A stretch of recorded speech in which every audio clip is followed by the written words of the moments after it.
আজকে তোমাদের কাছে আমি আরেকটা রেসিপি নিয়ে আসলাম। এটা হচ্ছে সর্ষে পেস্ট করে রেখেছিলাম, সেটা কড়াইয়ে দিচ্ছি।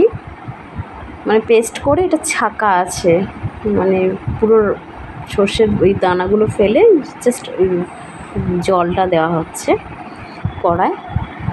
আর এটা সর্ষের দেওয়ার পরে নুন দিলাম, নুনটা দিচ্ছি, এটা কড়ার মধ্যে দিচ্ছি। দেখো কি করছি রান্নাটা, এখন প্রথমেই বলবো না কি রান্না করছি, যদিও বুঝতে পারছো সবাই। এটা হলুদ দিলাম, ঠিক আছে।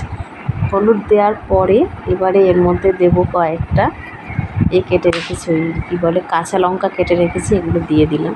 কুচো কুচো করে কেটে রেখেছিলাম, এটা দিলাম। দেওয়ার পরে এইবারে দেখো কি দিচ্ছি, তোমরা গেস করতে পারছো আমি কী করছি এটা? ঠিক আছে, চলো দেখিয়েই দিচ্ছি কি দিচ্ছি। এবার কাঁচা সর্ষের তেলটা দিতে ভুলে গেছিলাম, এটা আগে দিয়ে নিলাম। এটা দিয়ে দিলাম, ওর থেকে কাঁচা সর্ষের তেল ছড়িয়ে দিচ্ছি। দেওয়ার পরে এবারে দেব হচ্ছে চিংড়ি মাছ। জাস্ট একটা মজা করছি, চিংড়ি মাছ দিচ্ছি, ঠিক আছে। চিংড়ি মাছটা নিয়ে আসছি, দাঁড়াও।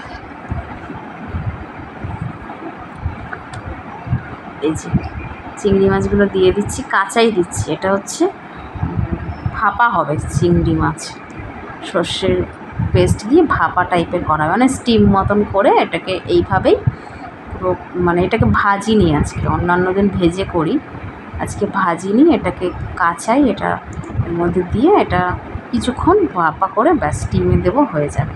কিছুক্ষণ থাকবে, তারপরে নামিয়ে নেবো। মানে এটা আধ ঘন্টা 15, বেশিক্ষণ লাগবে না, কারণ চিংড়ি মাছ তো নরম, টাইমটা বেশি লাগে না। তো কিছুক্ষণ ঢাকা দিয়ে রেখে দেবো, তারপরে 15-20 মিনিট মানে বুঝে এটা রাখতে হবে, বুঝতে পেরেছো। আর এখানেও রান্না করছি চিংড়ি মাছ, কাঁচকলা, পেঁপে, আলু দিয়ে সব দিয়ে একটা ঝোল মতন করেছি। আর মাছটাকে পাতলা ঝোল করেছি জাস্ট, এই মানে চিংড়ি মাছটা বেশি